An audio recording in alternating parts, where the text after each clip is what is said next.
ఈ కీర్తనల ద్వారా మనము మన కుటుంబాలని సరిచేసుకోవటానికి, మన జీవితాలని సరిచేసుకోవటానికి, మనలో ఉన్న లోటుపాటులని దిద్దుకోవటానికి ఈ కీర్తన చాలా దారి చూపిస్తుంది, ఉపయోగపడుతుంది. హల్లెలూయా. ఏం చేస్తుంది? మొదట దారి చూపిస్తుంది, రెండోది ఉపయోగపడుతుంది, మూడోది నిన్ను పరలోకం చేస్తుంది. హల్లెలూయా. అందరు కూడా చూడండి, అటు ఇటు చూడొద్దు, కొద్ది నిమిషాలు మరొకసారి చదవండి. నీతిమంతులారా యెహోవాను బట్టి ఆనందగానము చేయండి. ప్రార్థన చేసుకుందాం. తలలో వంచి ఏకీభించండి. పరిశుద్ధుడా, మహోన్నతుడా, జీవాధిపతి అయిన మా యేసు ప్రభువా, నీ పరిశుద్ధాత్మతో నీ బిడ్డలతో మీరే సూటిగా మాట్లాడండి. వినగలిగిన చెవుని, గ్రహింపగలిగిన హృదయాన్ని నీ బిడ్డలకు దయచేసి నీ సిలువు చాట నన్ను మరుగుపరిచి మీరే మాట్లాడమని యేసు పరిశుద్ధ నామములో అడుగుతున్నాను తండ్రి. ఆమేన్, ఆమేన్. ఇక్కడ నీతిమంతులు అని సంబోధిస్తూ ఉన్నాడు ఈ కీర్తనాకారుడు. నీతిమంతులారా అంటే అవినీతిమంతులు కూడా ఉంటారనే కదా దాని అర్థం. కాళ్ళు సరిగా పెట్టుకోమని 100 సార్లు చెప్తున్నారు. ఇప్పుడు నీతిమంతులు, అవినీతిమంతులు ఎవరు అనేది కీర్తనకారుడు తెలియపరుచుతున్నాడు. మత్తయి సువార్తలో మేకలని, గొర్రెలని వేరు చేస్తూ ఉన్నాడు. హల్లెలూయా. దేన్ని? మేకలు అనగా సాతానుకు సంబంధించినవి, గొర్రెలు అనగా పరలోకానికి, పరిశుద్ధమైన స్థలానికి, పరిశుద్ధమైన ప్రభువుకి కలిగినవి. అలాగే ఇక్కడ నీతిమంతులను, అవినీతిమంతులను వేరు చేస్తూ ఉన్నాడు. అబ్రహాం అంటాడు, తండ్రి అయిన యెహోవా తండ్రితో, తండ్రి, ఆ సొదొమ గొమొర్రా పట్టణంలో నీతిమంతులు 10 మంది ఉంటే ఆ పట్టణాన్ని కాపాడతావా అని అడుగుతున్నాడు. ఎంతమంది అంట? 10 మంది. ఇక్కడ నీతిమంతులారా ఆనందించుదే నీతిమంతులు. ఓడలో ఉన్నవారే ఆనందించారు. ప్రభు సన్నిధిలోనే ఆనందం. ఈ లోకపరమైన ఎక్కడ కూడా ఆనందం లేదు. తాత్కాలికమైన ఆనందమే. కానీ కొంతమంది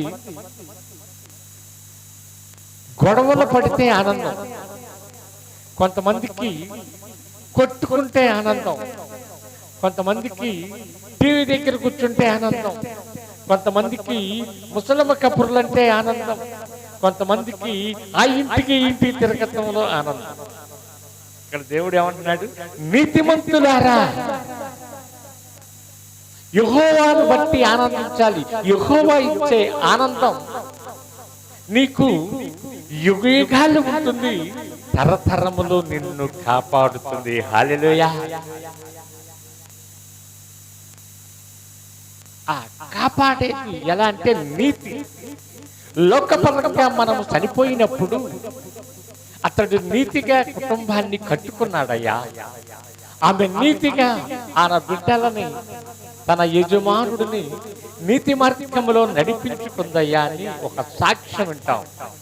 ఏమంటాం? ఈ లోకంలో ధనము కరిగిపోయింది, ఆస్తులు ఉడికిపోతాయి, రాష్ట్రాలు మారిపోతాయి, సింహాసనాలు మారిపోతాయి, కానీ నీతి మారదు. హల్లెలూయా. నీ సాక్ష్యము మారదు. అందుకే యోహాను సువార్తలో అంటాడు, ఇతడు కూడా అబ్రహాము కుమారుడేనని నా తండ్రి వద్ద నేను సాక్ష్యం ఇచ్చేదను అంటున్నాడు. ఏంటంట? ఇతడు కూడా అబ్రహాము కుమారుడే. అబ్రహాము కుమారుడు అంటే ఎలా ఉండాలి? నీతిగా ఉండాలి, బాప్తిసం పొందాలి, తండ్రి కుమార పరిశుద్ధాత్మ నామములో మీరు కలిసి, సంఘములో కలిసి వారి ప్రయాణాన్ని భూమి మీద ఉన్నంత కాలం ఏం చేయాలి? వారితో ప్రయాణించాలి. హల్లెలూయా, హల్లెలూయా. అది నీతిమంతులు చేసేది. ఇతడు నీతి తప్పడు, తన ద్రవ్యాన్ని ఇంట్రెస్ట్ ఇయ్యడు అని కీర్తనకారుడు 15వ కీర్తనలు అంటాడు. ఈ నీతిమంతుడు ఎవరు? ఎలా? తన క్రియలను బట్టి నీతిని తెలుసుకోవచ్చు. నీతిమంతుడుగా ఎంచబడ్డాడు కనుక, యెహోవా మాటకి లోబడ్డాడు గనక ఆదాముని పక్కన పెట్టి అబ్రహాముని హైలైట్ చేశాడు. హల్లెలూయా. మనకు తండ్రి ఎవరు? శరీరపరంగా ఆదాము, ఆత్మపరంగా అబ్రహాముని దేవుడు మనకు అనుగ్రహించాడు. హల్లెలూయా. 4వ వచనం చదువుమా. యెహోవా వాక్యము యథార్థమైనది, ఆయన చేయనదంతయు ఏంటంట? నమ్మకమైంది. ఆయన ఏం చేశాడు? యెహోవా చేసినది నమ్మకమైనది అంటున్నాడు. అసలు ఏం చేశాడు ఈయన అనేది మనం తెలుసుకోవాలి.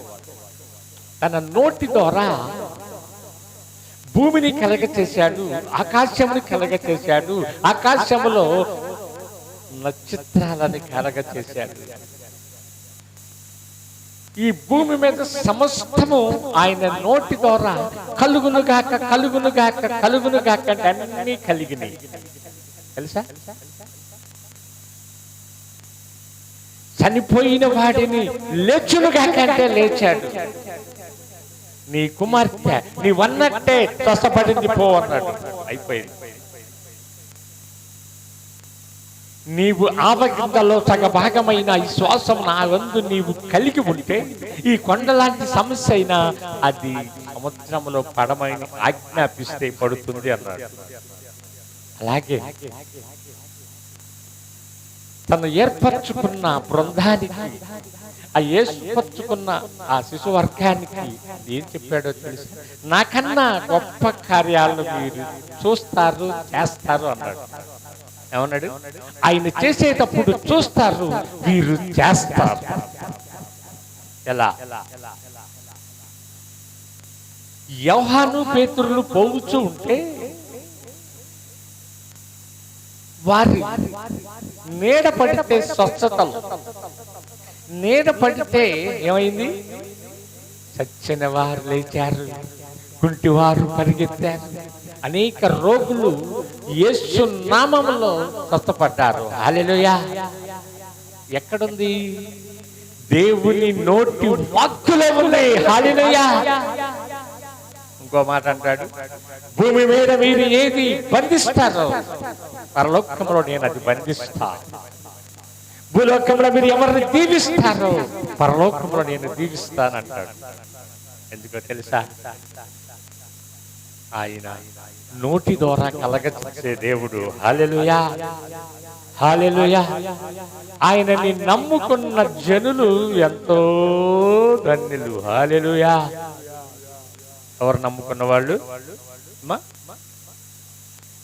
యేసయ్యని నమ్ముకున్న వారు ఎంతో ధన్యులు. ధన్యులు, ధనికులు, పరలోక వారసులు. ఏంటంట?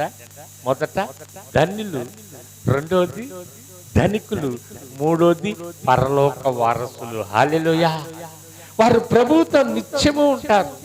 ప్రభు వారు కలగ చేసిన నోటితో ఏమని వారు సంబోధిస్తారు అంటే, యేసు పరిశుద్ధుడు, యేసు పరిశుద్ధుడు, పరిశుద్ధుడు అని స్తుతిగానాలు చేయుచు ఆయనని కీర్తిస్తారు, ఆయనని గణపరచుతారు. సమస్తాన్ని నోటి ద్వారా కలగ చేసిన వాడు. ఆయన మాట్లాడితే దెయ్యాలు పారిపోయినాయి. ఆయన మాట్లాడితే అనేకమైన అద్భుతాలని జనులకి అలంకరించాడు. ఎందుకో తెలుసా? ఆయన నీతిమంతుడు గనక, ఆయన నోరు నీతిగా ఉంది గనక, ఆయన జీవితం నీతిగా ఉంది గనక, తండ్రి పంపించిన యెహోవా తండ్రికి అనుకూలంగా ఉంది. మన నీతి ఎలా ఉందో మీరే పరిశోధించుకోండి. ఈ పరిశుద్ధ స్థలంలో ఉన్నప్పుడు మీరు ఎంత పరిశుద్ధంగా ఉంటారో, మీ ప్రవర్తన ఎంత పరిశుద్ధంగా ఉంటుందో, మీ నోరు ఎంత పరిశుద్ధంగా ఉంటుందో, మీ ఆలోచన ఎంత పరిశుద్ధంగా ఉంటుందో, లోకములోకి వెళ్ళినప్పుడు కూడా అలాగే ఉండాలి. హల్లెలూయా. ఎక్కడికి వెళ్ళినా లోకములోకి వెళ్ళినప్పుడు, అన్ని జనాంగంలోకి మీరు వెళ్ళినప్పుడు ఎలా ఉండాలి మీ ప్రవర్తన అంటే ఉప్పు వేసినట్టుగా ఉండాలి. హల్లెలూయా. ఉప్పు ఎంత వేస్తారు కూరలో మీకు తెలుసు. ఎంత వేస్తారా? ఎంత వేస్తారు? తగ్గు ముట్టికి వేసుకుంటారు. ఎక్కువ వేసినా ఇబ్బంది, తక్కువ వేసినా ఇబ్బంది. అందుకనే ఉప్పుకి పోల్చాడు దేవుడు. దేనికి? ఉప్పుకి పోల్చాడు. మీ మాటలు యేసు ప్రభుకి ఘనత తెచ్చేటట్టుగా ఉండాలి. యేసు ప్రభుని మహిమపరిచేటట్టుగా ఉండాలి. అది నీతిమంతుల నోరు జీవపు ఊట అని సామెతల గ్రంథము 10వ అధ్యాయములో 11వ వచనములో భక్తుడైన సొలొమోను తెలియజేస్తూ ఉన్నాడు. ఏంటంటే నీతిమంతుల నోరు ఎలా ఉండాలి? పరిశుద్ధంగా ఉండాలి. రెండోది ఎదుటి వారికి మేలు చేసేటట్టుగా ఉండాలి. మూడోది నీవు పలికిన పలుకులు క్రీస్తుకి మహిమకరముగా ఉండాలి. హల్లెలూయా. 4వ వచనం చదవండి.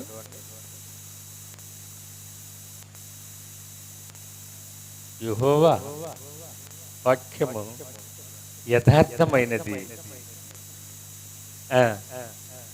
నమ్మకమైనది.